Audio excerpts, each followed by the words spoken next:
I'm going to begin this course and introduce linguistics by having you answer a question first. Imagine that you are a linguist. Imagine that a television producer has emailed you to ask you to create a language for an alien race in her television series, and you've never done this job before. What kind of job would you be signing up for? What are you agreeing to do if you take this job? Before you accept this job offer, think about what would be involved in this job if you were to take it. What is involved in creating a language or inventing a language? Take a few minutes to think about this. Have a cup of coffee or a cup of tea, make some notes, and try to answer some questions like this. There are these questions. What would you need to create? What are the different components of a language? What would the actors need to know about the language? What would the writers need to know? What would the set designer need to know?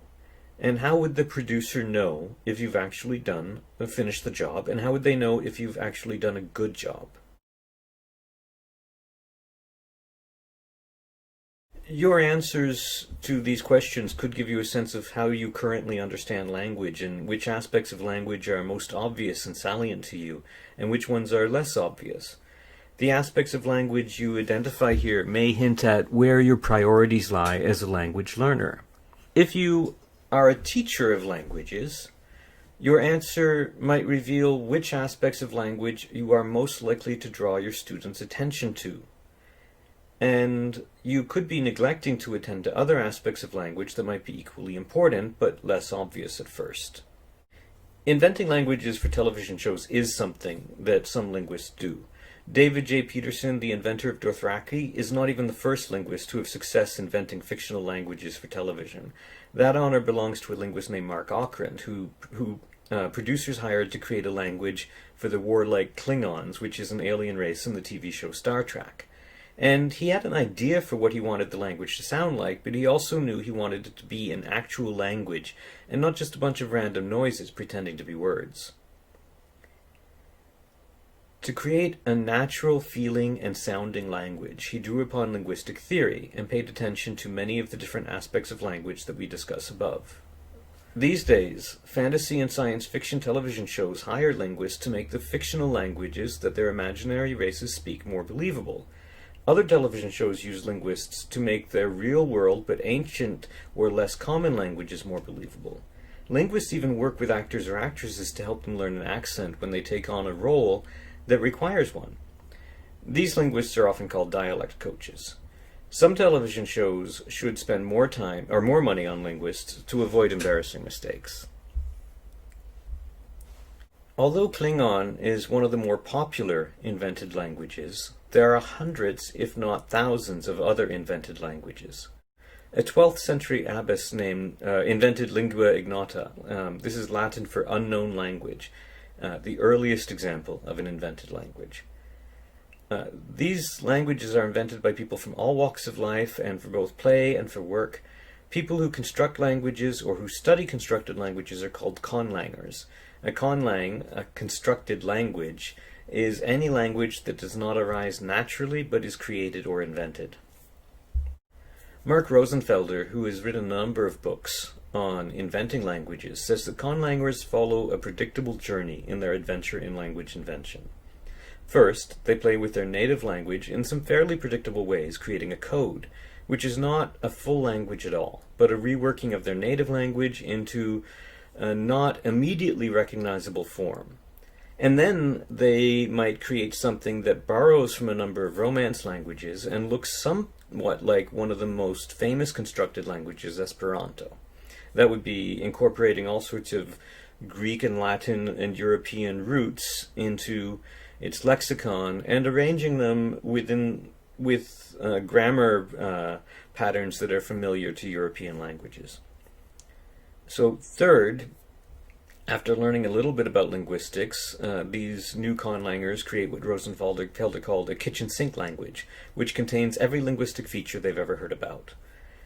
Now Rosenfelder has a book, or he has a number of books, but one of them is called The Language Construction Kit, and it helps conlangers to invent natural and realistic sounding languages by teaching them about linguistics in a very systematic way. and this actually reads like a very condensed version of a linguistics textbook. It doesn't have a lot of the explanation, but it's very thoroughly intertwined with linguistic theory. Inventors of languages often live in their own fantasy worlds. Like J.R.R. Tolkien, who created entire worlds to house the languages he invented, and created myths to hold those languages or those worlds together. The myths he created informed some of the most successful fantasy novels and movies of all time, and I'm sure you've heard of them. It all started with languages, though, for he started working on languages, inventing languages when he was a boy, before he started inventing the worlds. There's something really tragic about invented languages. Most invented languages are only ever spoken by their creators, if even by their creators. Some languages cannot be spoken, some languages can be invented but cannot actually be spoken comfortably by any user. Both language learning and language invention pose tremendous challenges, and yet people invent entirely new languages, and sometimes they do this with the expectation that other people will learn them, and this often ends in disappointment. Reading Erika Ockrent's book, In the Land of Invented Languages, one gets the impression that language inventors are very quirky characters. One example she gives is that of C.K. Ogden, the inventor of Basic English, which is a proposal of interest to ESL teachers or future ESL teachers. And Ogden had a strange habit of wearing masks while being interviewed and changing the masks, running out of the room and changing the mask and coming back in depending on the question being asked. So a bit of a quirky character. The creators of invented languages are often possessive of their creations, while at the same time desperate to share them. A surprising number of learners of invented languages end up in lawsuits with the creators of their new languages over ownership of something that's actually very hard to give away. The users come up with new ways to use the language, new words, just like we do when we use our language, and the creators of the language, the inventors, have sometimes sued them. So, some different kinds of invented languages. Auxlangs are langs that are made to exist alongside or auxiliary to another language, and an example there would be Esperanto. These are intended to be used as common languages for everyone to share. Esperanto was created to be a neutral language of peace and cooperation. Philosophical languages are languages that are designed to test out theories, for example, to experiment with the learnability of languages, or to test linguistic theories, such as the Sapir-Whorf hypothesis. Artlangs are those that are created as part of artistic productions, such as films or novels. Some examples would include Klingon from Star Trek, Navi from Avatar, Dothraki from Game of Thrones, and I'm going to say Quenya from Tolkien's mythos. I don't actually know how to pronounce that. Finally, there are personal languages. These are languages not intended for public consumption. And D.S. Bigham in the video gives the example, in the other video gives the example of 12th century Saint Wildegard von Bigen's Lingua Ignota. And he points out that Abbess von Bingen never anticipated that the world would discover her language and try to figure out what she was saying. Then there are also something we could refer to as codes or naming languages, and these aren't really languages at all. A code would be a reworking of an existing language, so it's not really a new language. If an example could be Pig Latin. Pig Latin doesn't create a new language, it just changes the way you speak English to make it confusing and unrecognizable to somebody who doesn't know the code. If you do know the code, you can very quickly learn to understand somebody when they're speaking Pig Latin, because you're an English speaker and Pig Latin is English with a code over top of it. Now, a naming language is a group of lexical items, a group of words or names, often used in giving names to a fictional world. So if we invented a fictional world, but we didn't want to create the language for the fictional world, but we still had to tell people what the names of the cities were called, or what the names of certain foods were, or what the name of our ship was, we would have to have just a basic idea of what kind of sounds we'd have in our language and make up some words, but it wouldn't have to be nearly as systematic as a language. So codes and naming languages are not actually languages, invented or otherwise. So why do people invent languages? The list above gives you some ideas. Some people might invent a language because they have a fictional world in need of one. Mark Okrand was hired to create Klingon for Star Trek because warriors needed threats to utter. David J. Peterson was hired to create Dothraki for Game of Thrones for pretty much the same reason. And there are other reasons people invent languages too. They're not always intended for fantasy worlds. Motai Lieberman in the Ling Space video, one of the optional videos for this week, points out that many medieval invented languages seem to stem from religious devotion or mystical explorations. A number of invented languages, or proposals for invented languages, stem from the desire to make communication clearer, to express different ways of thinking, or to make language more efficient. Philosophers have pointed out that language often obscures meaning instead of conveying it transparently, and while some might see this as a feature, not a bug, others have attempted to eliminate the ambiguity, or the conceptual fuzziness, that can make a language imprecise by inventing a language that's clearer and more carefully systematic, or otherwise more perfectly representative of a philosophical idea. They've tried to come up with a more organized, clear, and philosophically precise and perfect language. Some people invent languages to test out linguistic theories. D.S. Bigham, in Constructed and Invented Languages, says that conlangs are one of the few linguistic artifacts that linguists have. That is, they are one of the few things constructed intentionally by human beings that require a linguistic understanding. And as such, he says, these can be used to test out linguistic theories.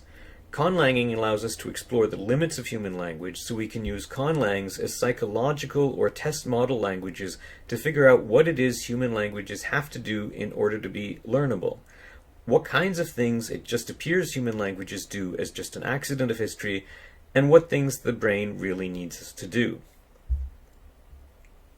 James Cook Brown invented Logland to test out the Sapir-Whorf hypothesis through its experiment with logic and precision.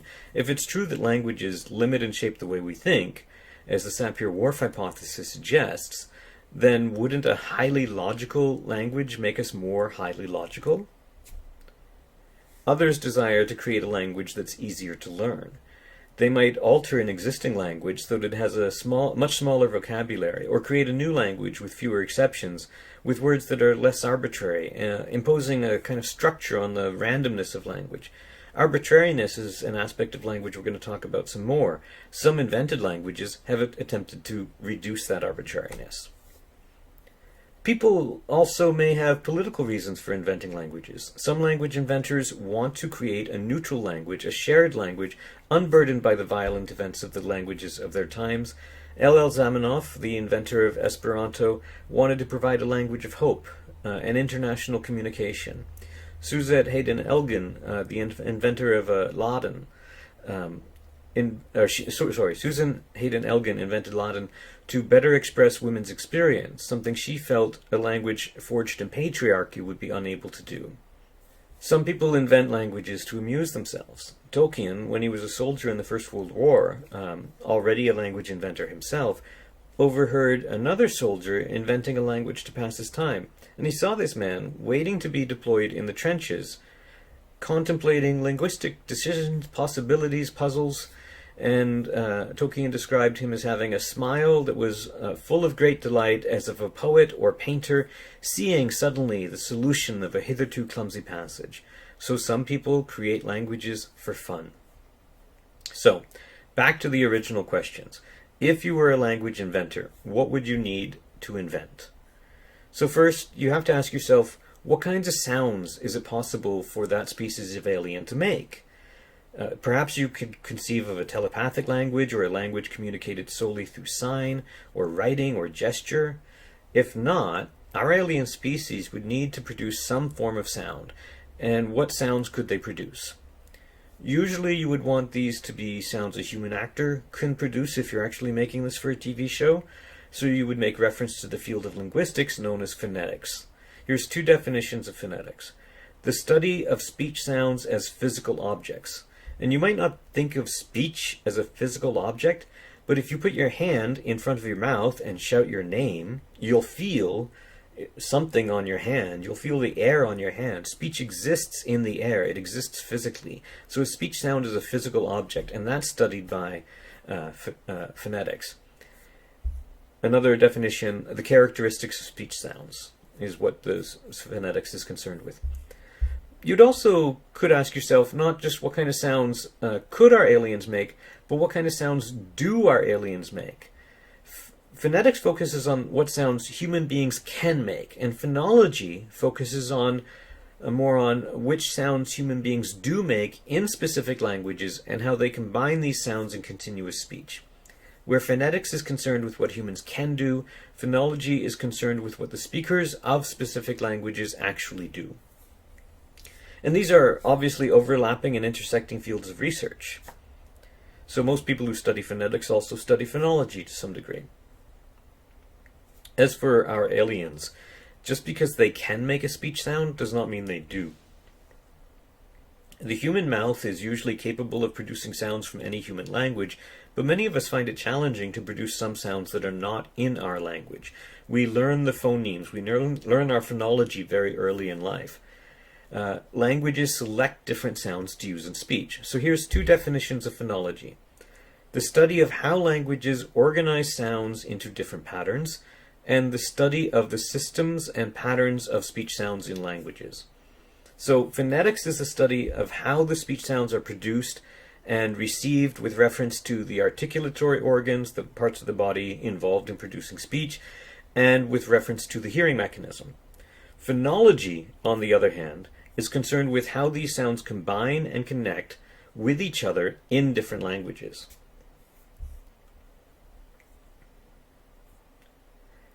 So what words do our aliens use and how do they use them? And you probably thought of this. You'd need to invent some words for your alien race in order to get the money for this job creating a language for a TV show. I'm sure you came up with some ideas here, some thoughts about vocabulary. You might have thought about what a couple of the words sounded like. You would not just want to produce a bunch of random words built upon the phonology of your language. To build a realistic seeming language, you'd want to have a sense of how the words are constructed and connected to each other. You'd want to know how they would change and combine, how they would, if they would be affected by grammar or syntax in different ways. You'd want to talk about the roots of words and how by adding a suffix you could make new words, or whether you could combine words to form compound words. So, do you have proper nouns in your language? Do you change a noun into an adjective? Can you change a noun into an adjective? Can you add suffixes? The area of linguistics that would help you to understand all the different choices you could make here is called morphology. Morphology is the analysis and structure of words, or the study of the analysis and structure of words. So what are the rules of the language? Does the language follow rules similar to human languages? What is its grammar like? If someone spent some time with your invented language, would they begin to feel like you have just taken English grammar and changed all the words? You might want to study both the area of linguistics known as syntax, which is interested in the rule-governed combination of words into phrases and sentences. And this would give you some idea about the different choices languages make in regarding how they organize their words. You'd also want to think about the concept of universal grammar, which we'll discuss later. So, semantics now. Semantics is the study of the meaning of words, phrases, and sentences. And this looks at which words have meaning and how we understand the meaning of words. Pragmatics, discourse analysis, and semantics are all very connected and overlapping. People who are interested in pragmatics are interested in how people do things with words. And they're often also interested in what words actually mean, semantics. So, they're also interested in how words mean things in the context of other language, that is, how the meaning changes within discourse. How those meanings can change within discourse, within spoken discourse, continuous discourse. So pragmatics and discourse analysis. Is there a different way in your invented language of speaking to people older than you or younger? What about in your first language? Does age matter in shaping the way you speak in your imaginary language? Some of these questions would be taken up in the area of linguistics known as pragmatics, and pragmatics is the study of speaker meaning and how more is communicated than what is said. If we want to drink a cup of coffee, can we just ask somebody in your imaginary language for a cup of coffee? Or should we find some very indirect way of pointing out that our coffee cup is empty? Could you say, grab me a coffee? Or do you need to say, boy, am I tired? I could really use a coffee. Hint, hint, hint. Is indirectness part of politeness in your language? My daughter, another example of indirectness. My daughter, when she's about 5, she looks at some candies on a table and she says to me, you know, Dad, some little girls like sweet things. Clearly she meant, can I have some candy? But she used an indirect speech act in order to get one. In your language, is indirectness considered polite, or is it considered sneaky and deceptive? What are some of the other pragmatic rules of your language? So, language in the brain. We would probably create a language that humans can understand. As exercises, people have created languages that are simply impossible for the human being to understand, but do work in ways that make some sense. If you were producing languages for an alien race in a TV series, would those languages follow the rules of human languages? The aliens in the movie Arrival are not bound by human conceptions of time. They're able to speak and think in the past and future at the same time, making that movie very confusing for people who don't know that. And they're making their language very difficult for humans to learn. Linguists use the term universal grammar to refer to the set of principles that determine the properties of the natural grammars of all languages with which humans appear to be born, and which is thought to guide children's acquisition of their native languages. So in other words, we have some kind of principles in our brain when we're born that shape the language we learn. It shapes what language is possible to be for a human being. Our brain works in certain ways, allowing certain types of grammatical operation, and those grammatical operations are present in some way or other in human languages. Do your aliens share the constraints of universal grammar, or are they like the aliens in Arrival that can do and think in ways that human brains just can't do and think? Now, when thinking about your alien language, you probably didn't need to consider how that language would change over time. J.R.R. Tolkien did. When he invented the languages of Middle-earth, and many of the languages he invented are related to other languages in Middle-earth. And this was his specialty. One of his specialties as a linguist, where different words came from, studying the history of language. So you probably did not plan to make different ways of speaking for different classes of people in your alien society. If we wanted to have a realistic and detailed worlds of alien speakers, we could allow for dialect variation. It probably wouldn't be important, or it wouldn't show up in the course of a television show, perhaps. When people invent languages, they sometimes implicitly or explicitly embed assumptions about gender and culture into their languages. And you could consider about how languages change in your society depending on who is speaking, or how people in your alien world deal with concepts they do not have words for. These are other things you could consider. All of these are things we're going to consider in the course. Okay, so finally, something you could consider, is there going to be a writing system? Will your language have a writing system? Some languages do not. Some languages have multiple writing systems. Some writing systems have multiple languages. If your language does have a writing system, what will its basic functional unit be? That is, what will each symbol in the language represent? Will it be an alphabet like English or Korean, in which each symbol represents a consonant or a vowel? Will it be a logographic system like Chinese, with symbols that represent words more than sounds? Will it be a syllabary, with symbols that represent syllables like Inuktitut or like hiragana and katakana, the Japanese syllabaries? Writing systems are an area of linguistics that are quite fascinating, and we will be studying this during the course as well. So, why start off a course on linguistics talking about invented languages? I think the answer is probably obvious by now. By talking about invented languages, we're able to introduce the different areas of linguistics covered in the course, and some of the concepts and concerns of the different areas of linguistics covered in the course. We will not be talking about invented languages much after today, though. They're interesting to learn about. There's other videos I've linked to. Have some fun. But as far as the coursework goes, we will not be talking about invented languages extensively. We will be talking about phonetics and phonology and morphology and syntax and pragmatics and writing systems and language change and dialect variation and the political, social, cultural, and gendered dimensions of language. And we're going to have fun doing that.